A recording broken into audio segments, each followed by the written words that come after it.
This is SpaceTime, Series 28, Episode 105, for broadcast on the 1st of September 2025. Coming up on SpaceTime, a spectacular successful test flight for Starship, a new look at the titanic forces shaping the red planet Mars, and America's military space shuttle launches on its latest secret mission. All that and more coming up on SpaceTime. Welcome to SpaceTime with Stuart Gary.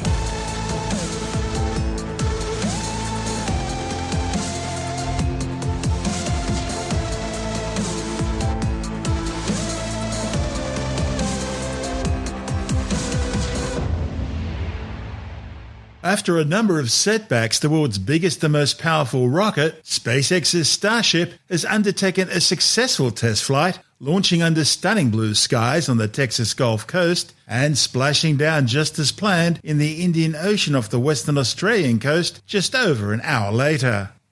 The flight had been delayed 2 days, first by ground systems issues, then by bad weather. The 123-metre-tall reusable mega rocket was on its 10th test flight, igniting the Super Heavy booster's 33 methane-fueled Raptor engines, unleashing some 16 million pounds of thrust, and blasting off from SpaceX's starbase in Boca Chica, South Texas. T-minus 10, 9, 8, 7, 6, 5, 4, 3, 2, 1.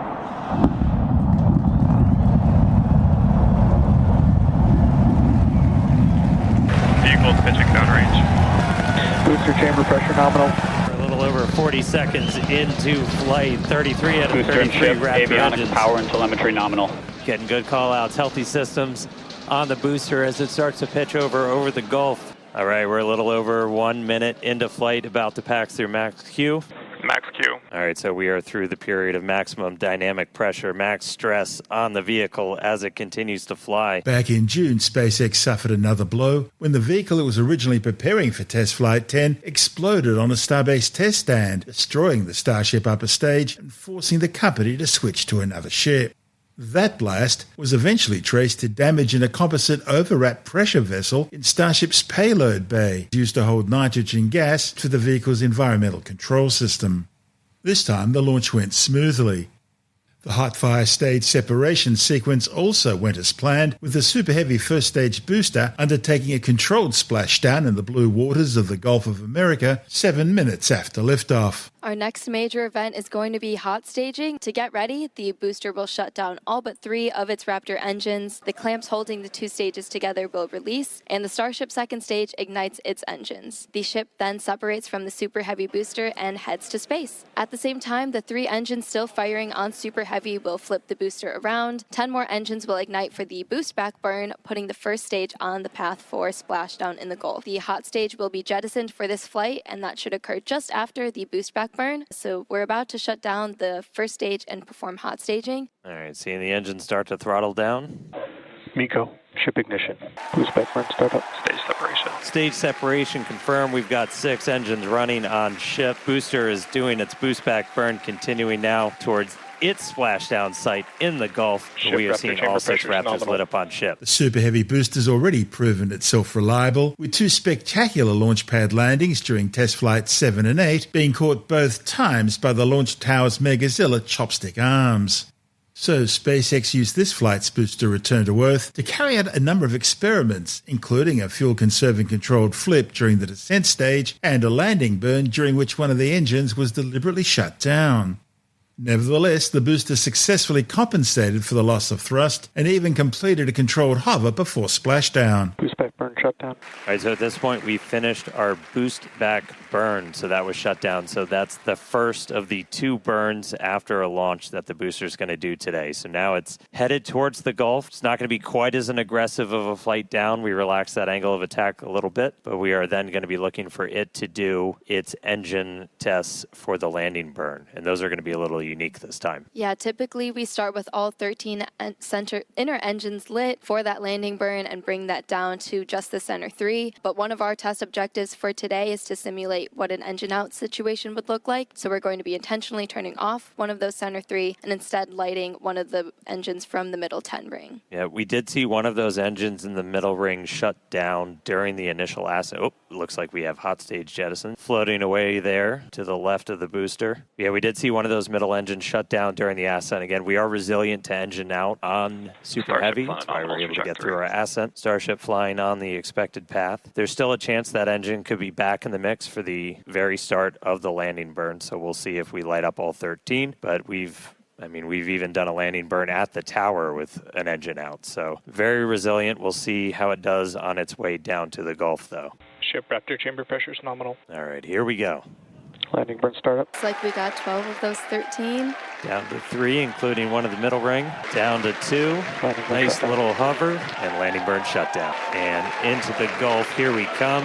And the booster has splashed down. Test Flight 9 back in June had also undertaken several experiments during its booster descent, including a different re-entry angle, and so also aimed for a splashdown in the Gulf rather than back on the launch pad. And while that test appeared to go well for most of the descent, the Test Flight 9 booster suddenly exploded just before splashdown. That anomaly is thought to have been caused by high forces on the booster's fuel transfer pipe due to the high angle of attack during descent.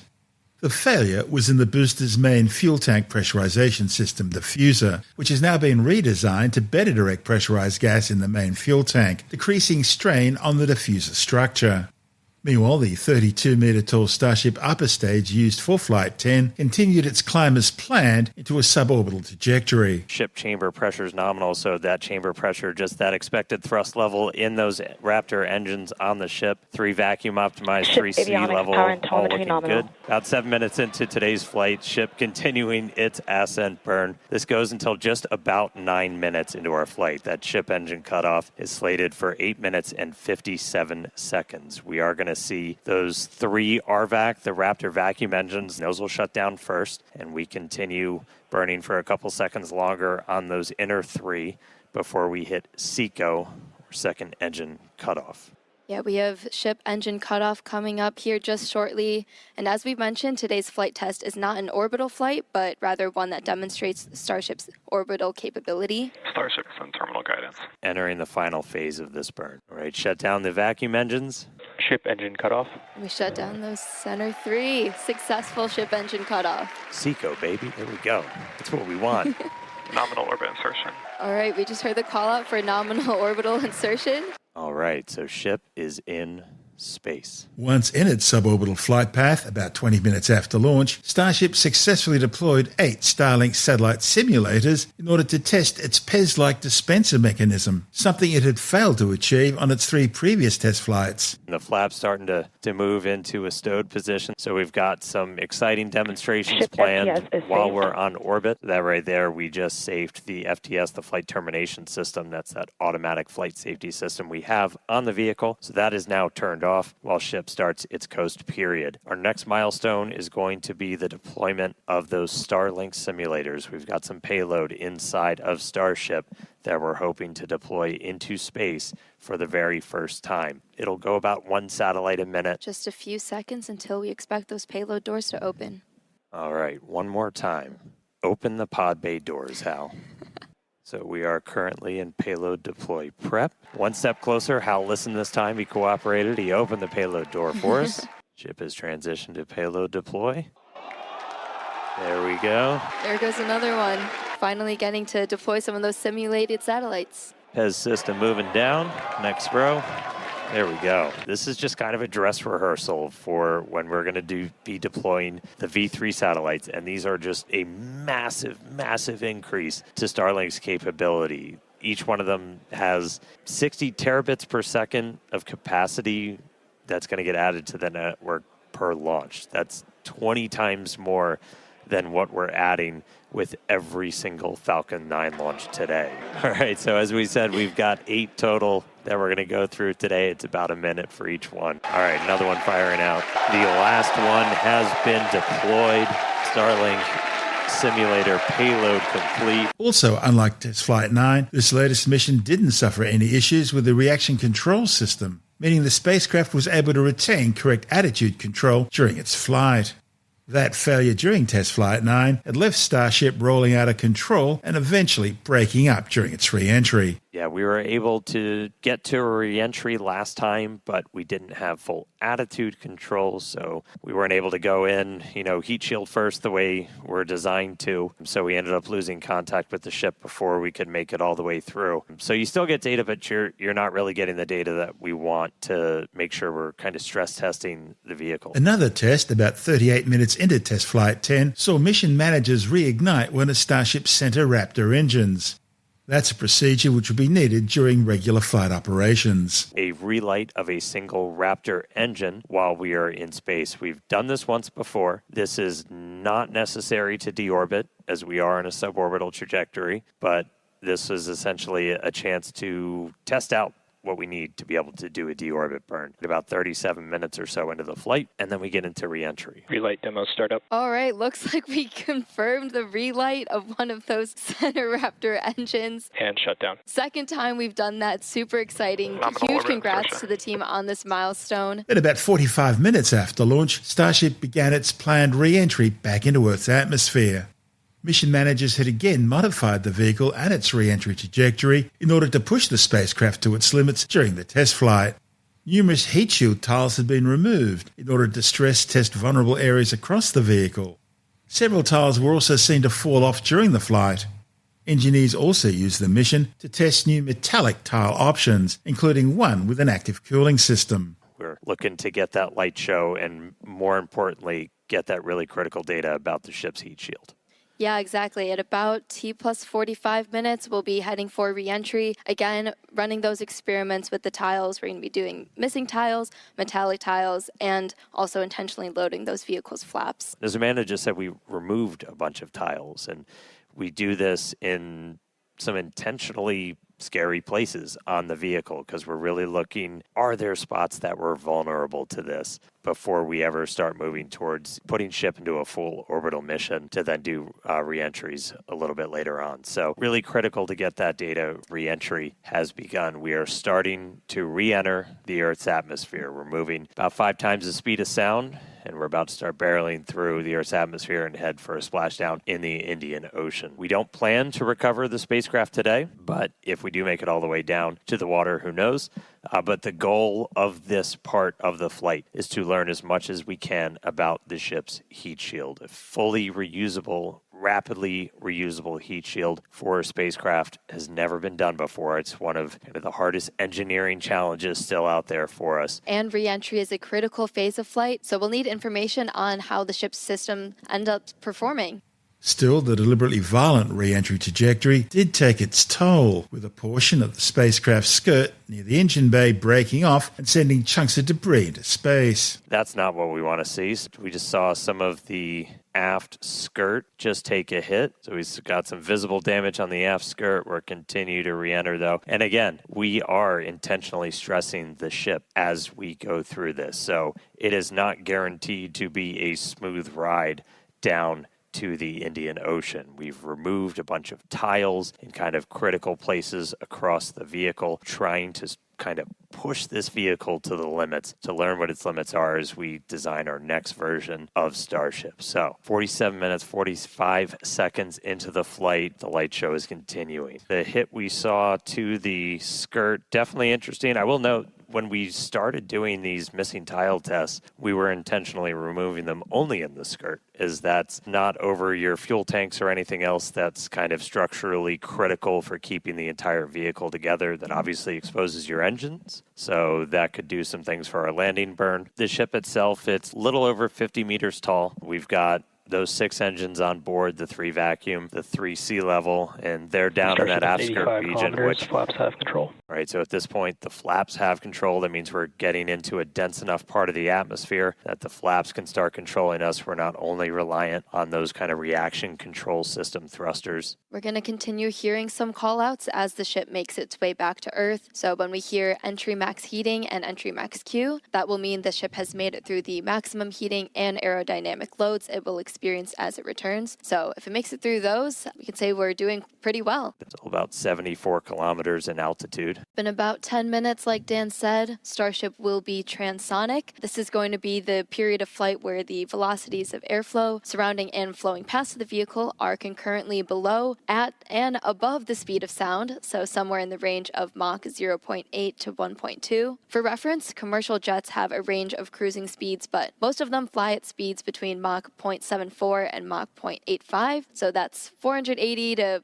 575 miles per hour or 770 to 930 kilometers per hour. Yeah, and after transonic comes subsonic. That just means you're slower than the speed of sound. We're still well in excess of that right now, but by the time we hit subsonic, we're essentially belly flopping down. One of the other things we're doing during this, and you're going to see Starship kind of pitch in some pretty, not extreme ways, but a little extreme, as we're trying to really stress the structure of the ship itself, specifically those aft flaps, so the ones in the very bottom of the vehicle. We're pushing not just how well does the heat shield hold up, but how well does the ship structure hold up. I mean, we are pushing it beyond essentially what we think we'll have to fly at to do something like a return to launch site. So again, may not be a very smooth ride downhill, but we're doing that by design. We're really trying to find what are the edges that we can operate at and target. Starship is past peak heating. All right, we just heard the call out that we're past peak heating, so things are looking good so far. Yeah, looking good. And at this point, again, the flaps are controlling. Just maintain control, maintain attitude of the vehicle as we're coming down. We are maximally stressing those aft flaps right now. Looks like we got a little bit of burn through the very bottom part of it. Onboard cameras showing melting near the hinge on one of the control flaps. Ship maintaining control. Still a little bit toasty on the aft skirt of the vehicle as we continue coming in. About 48, 49, counting down to 48 kilometers in altitude. This reentry is going to take about 20 minutes or so until our planned splashdown. We were trying to splash down about 1 hour and 6 minutes into the flight. Yeah, and one day Starship is designed to land on Mars where there are obviously no runways or other humans to help us out. So we are doing propulsive landing instead of more traditional means such as parachutes. And propulsive landing enables us to have more rapid reusability with these vehicles. Right now we've got kind of a lot of forward momentum, a lot of forward velocity. And then eventually by the time we hit subsonic, all right, here we go. So this is what we've been talking about, where we are going to essentially try to fully deploy those aft flaps and really stress them out. So again, this is meant to test the extremes for the vehicle. Those flaps swinging out, like we're still maintaining control. One of the changes we made after Flight 6 was to change the tile line a little bit. So we had kind of scaled back the number of tiles significantly, as when we go to catch these ships, you don't want to, I think as Elon said, you don't want to shuck the ship as you catch it and knock all those tiles off. So we knew we were going to have to kind of peel back that layer a little bit. And the first time we did it was on Flight 6, and we saw wrinkling and dimples almost in the ship as we were creating these hot spots in the uneven parts of the heat shield.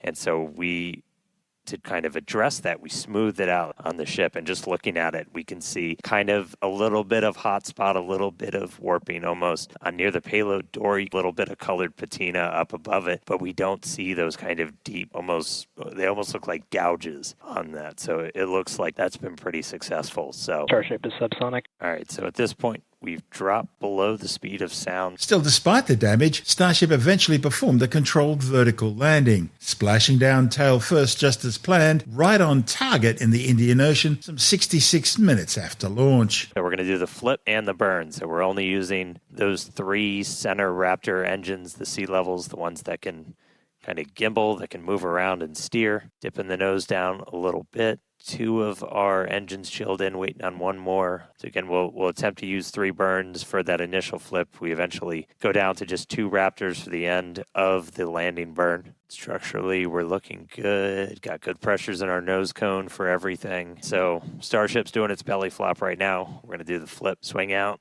Let's punch through some clouds first. Starship landing burn startup. Seeing 3 engines. There's our flip. There's a buoy. There's a splashdown. Hey.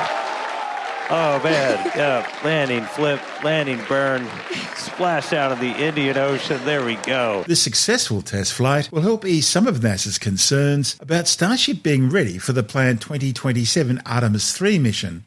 That'll see humans return to the lunar surface for the first time since Apollo 17 way back in 1972.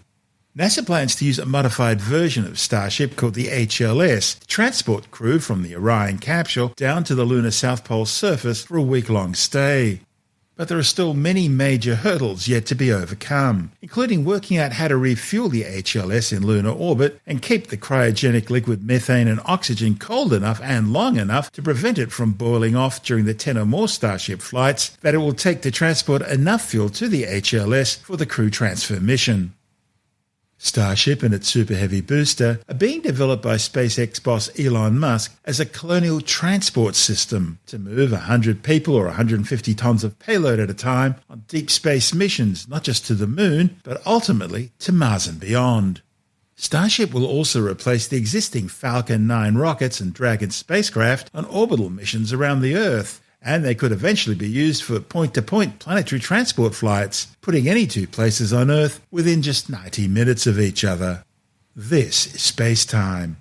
Still to come, a new look at the titanic forces that have shaped the red planet Mars, and the United States Space Force launches its 8th X-37B space shuttle on another classified mission. All that and more still to come on SpaceTime.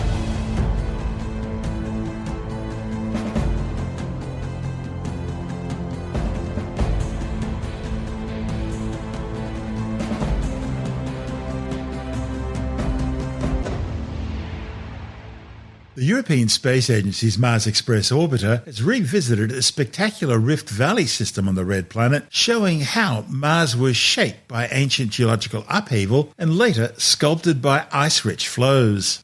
The spacecraft's high-resolution stereo camera first captured the Acheron Foci area back in April 2004, shortly after Mars orbit insertion. Acheron Foci is at the western end of a striking system of deep fissures forming 1,000-metre deep valleys stretching for hundreds of kilometres. The new observations have revealed the faulted terrain's Hurst and Graben pattern. This is a system of raised and lowered blocks formed by molten material rising beneath the Martian crust more than 3.7 billion years ago, in the process pulling the surface apart. The valley floors were then later smoothed by slow-moving glaciers. The new observations are providing evidence of repeated climatic swings. That suggests cycles of warming and cooling on the red planet, which allowed ice to advance towards the Martian equator before retreating again. Astronomers believe that these climatic shifts stem from dramatic variations in the red planet's axial tilt. Earth's relatively stable axial tilt is moderated by its relatively large moon. But the two tiny Martian moons, Phobos and Deimos, have little effect on the red planet. So the Martian axial tilt has swung by between 15 and 45 degrees over the past 10 million years. And this dramatically amplifies the effects of the Milankovitch cycles on its climate. The Milankovitch cycles are regular long-term periodic changes in a planet's orbit and axial tilt, which in turn affect the amount of solar energy reaching the planet and influencing climatic patterns. The three key cycles involve eccentricity, that is, changes in the shape of a planet's orbit from being more circular to being more elliptical. This change alters the total amount of solar radiation received by a planet over the course of its orbit. Then there's obliquity, which involves changes in the angle of the tilt of a planet's spin axis with respect to its orbital plane. The greater the tilt, the more extreme seasons become. And finally, there's precession. That involves the wobble of a planet's spin axis, in other words, the direction in space in which the axis is pointing. It's similar to how a top wobbles as it spins. In the case of Earth, for example, the direction in which its axis is pointed changes over a period of roughly 26,000 years.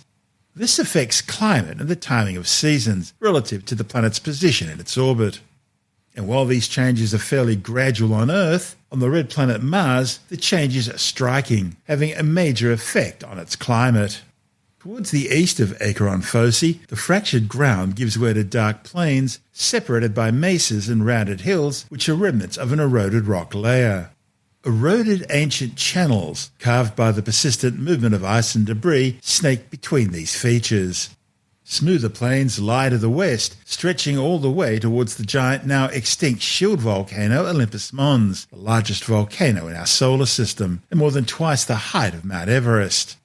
Mars Express has been orbiting the red planet since 2003, and it's continuing its mission of mapping the planet, delivering data that's reshaping science's understanding of Martian geological and climatic history. This is SpaceTime. Still to come, the United States Space Force's military space shuttle launches on its 8th secret mission, and later in the science report, paleontologists uncover one of the most complete ichthyosaur fossils ever found. All that and more still to come on SpaceTime.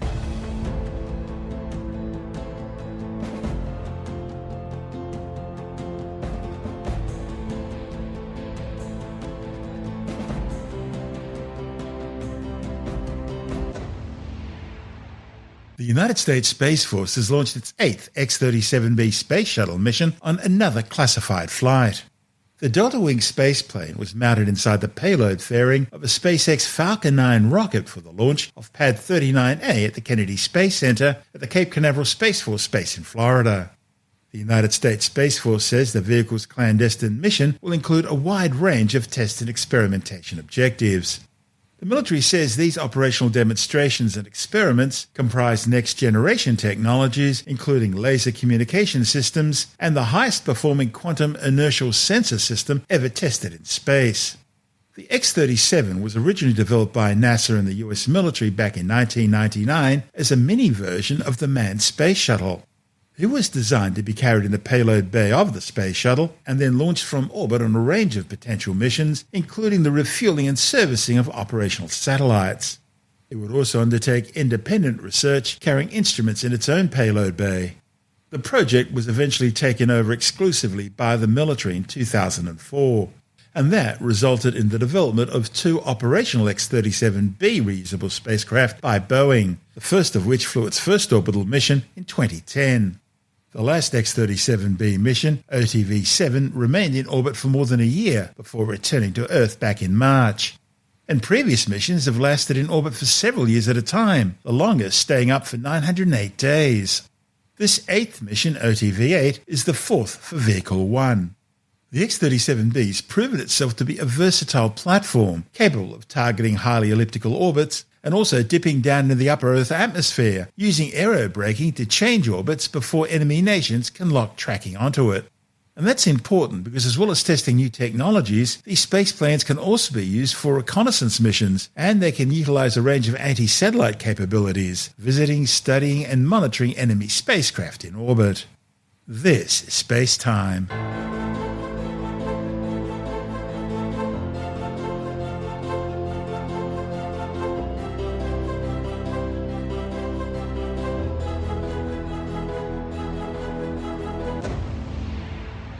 And time now to take a brief look at some of the other stories making news in science this week with the Science Report. A new study has found that teens and young people who use vapes are more likely to pick up smoking cigarettes, use marijuana and take up drinking, as well as facing much higher risks of a host of health issues. A report in the journal Tobacco Control examined the results of 21 previous systematic studies, finding young people who vape are 3 times more likely to start smoking cigarettes and were consistently more likely to start using dope and binge drinking booze. Vaping's also been linked to asthma diagnosis and worsening symptoms for a range of different health issues, including pneumonia, low sperm count, migraines, and poor mouth health.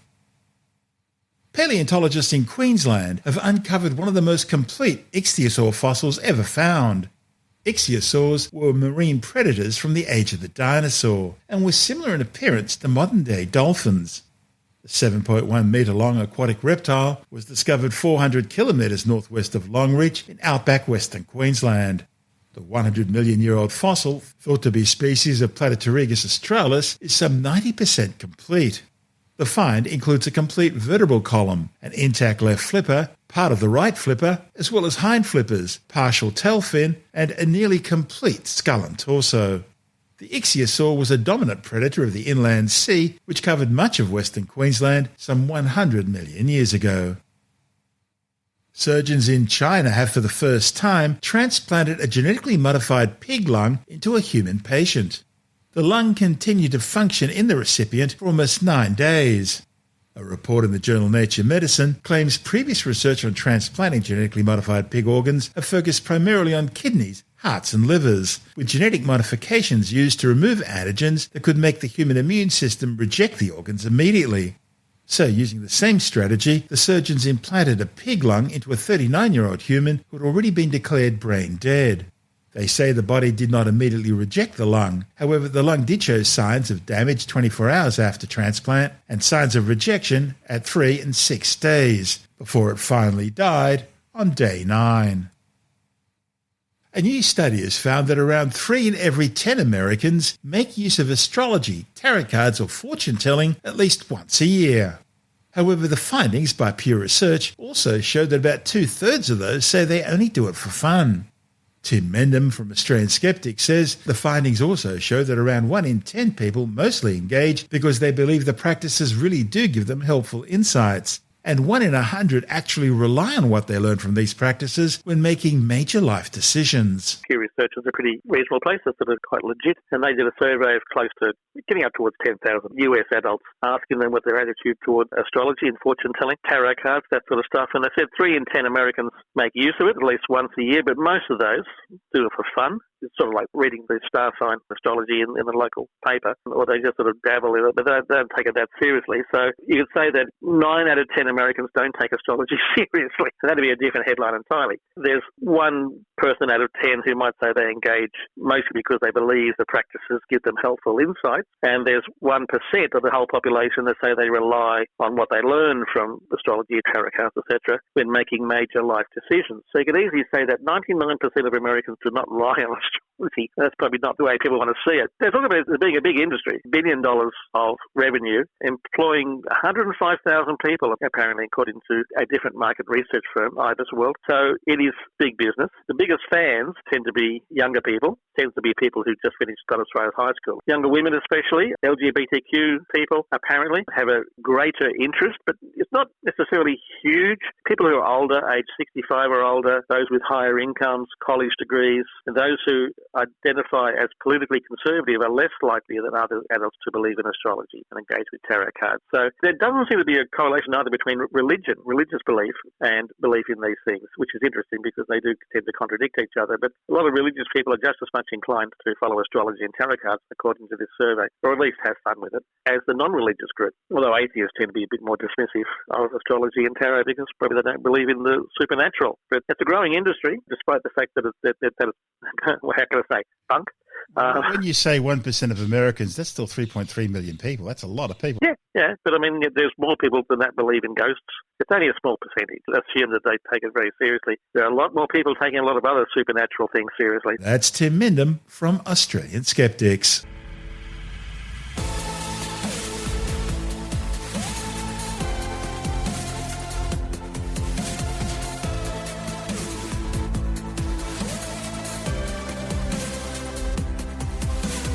And that's the show for now.